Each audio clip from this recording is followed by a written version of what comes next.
Selamat pagi saudaraku, kembali bertemu di dalam Morning Grace. Saudara, sebelum kita bersama membaca dan merenungkan firman Tuhan, mari kita bersatu di dalam doa. Ya Tuhan Yesus, terima kasih untuk setiap kebaikan-Mu, terima kasih untuk penyertaan-Mu, terima kasih untuk pemeliharaan-Mu. Terlebih ketika pagi hari ini, kami boleh ada dalam keadaan yang baik. Ya Tuhan, kami rindu untuk kami boleh mengawali pagi hari ini dengan mendengarkan firman Tuhan.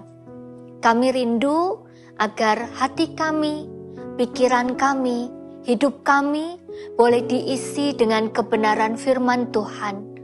Berkatilah ya Tuhan, agar kebenaran firman yang akan kami dengarkan bersama itu boleh bertumbuh dan berbuah di dalam kehidupan kami. Dalam nama Tuhan Yesus, kami berdoa. Amin.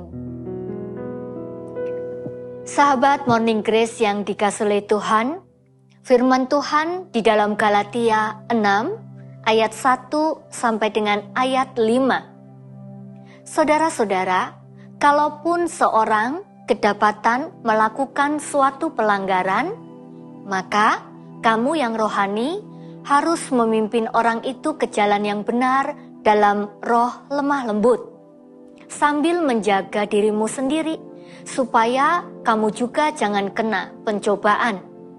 Bertolong-tolonganlah menanggung bebanmu, demikianlah kamu memenuhi hukum Kristus. Sebab kalau seorang menyangka bahwa ia berarti, padahal ia sama sekali tidak berarti, ia menipu dirinya sendiri.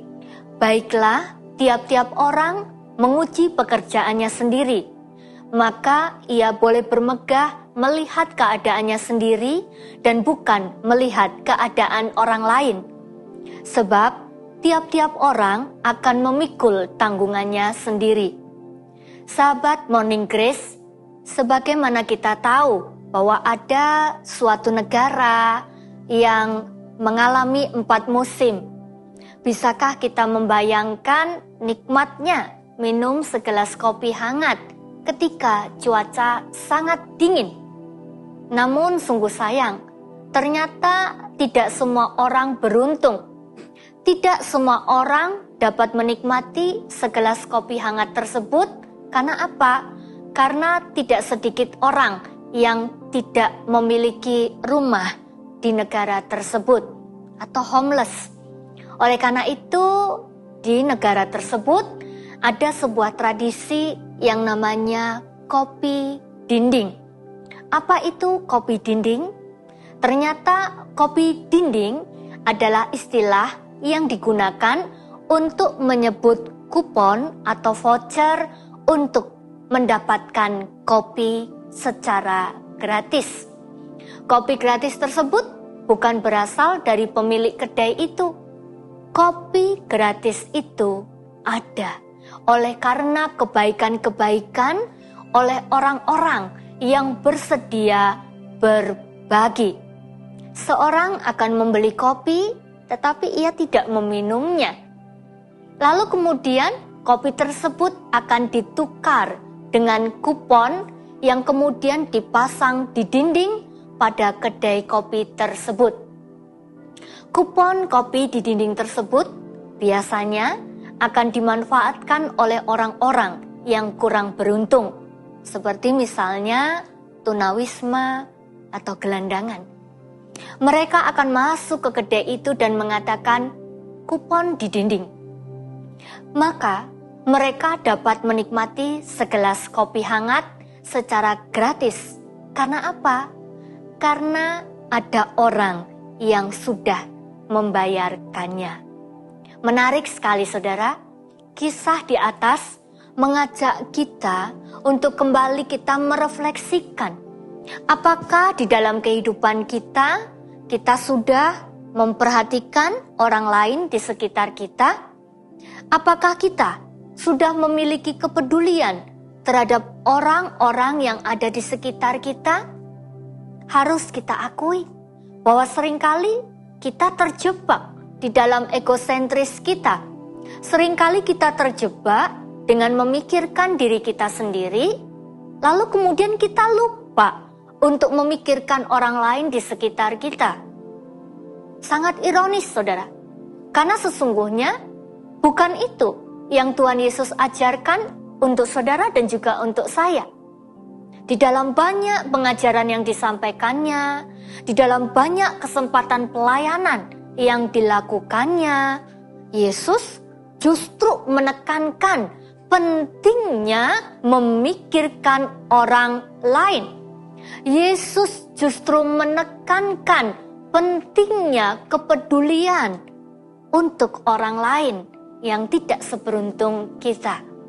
Kebaikan, saling menolong, seperti yang dilakukan oleh seorang yang tidak mau disebut namanya melalui kopi di dinding, menunjukkan bahwa dia adalah seorang yang peduli kepada sesamanya. Dia adalah orang yang rendah hati karena dia tidak mau diketahui kebaikannya. Dan dia adalah seorang pribadi yang tidak memikirkan dirinya sendiri. Sahabat Morning Grace yang dikasihi oleh Tuhan, kebaikan-kebaikan kecil apa yang bisa kita lakukan untuk menolong sesama yang saat ini memiliki beban? Beban masing-masing orang berbeda-beda satu dengan yang lain. Ada yang memiliki beban yang sangat berat, tetapi juga ada yang memiliki beban biasa. Ada juga mungkin hari ini kita melihat ada orang yang punya beban dengan kesehatannya, ada orang yang punya beban dengan keluarganya, ada orang yang punya beban dengan finansialnya, ada orang yang punya beban dengan emosionalnya. Mari saudara, kita belajar untuk melihat sekitar kita. Kita tidak bisa mengambil alih beban yang harus mereka pikul.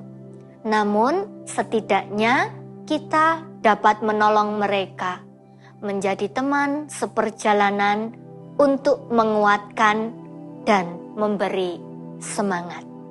Tuhan Yesus memberkati. Mari kita berdoa. Kami bersyukur ya Tuhan, ketika pagi hari ini kembali Tuhan mengingatkan kami supaya kami boleh belajar memiliki kepedulian terhadap orang-orang yang ada di sekitar kami. Ampuni kami ya Tuhan, ketika seringkali kami terjebak di dalam keegoisan kami. Ketika seringkali kami terjebak hanya memikirkan diri kami sendiri. Dan kami lupa bahwa ada begitu banyak orang di sekitar kami yang membutuhkan kehadiran kami. Tuhan tolong supaya kami mampu untuk berproses di dalamnya, memperhatikan orang-orang yang ada di sekitar kami. Kami sadar, mungkin yang kami lakukan tidaklah besar, tetapi kami hendak menyerahkan semuanya itu ke dalam tangan Tuhan, agar apa yang kami kerjakan, apa yang kami buat, sungguh menjadi berkat untuk orang yang membutuhkan. Dalam nama Tuhan Yesus, amin.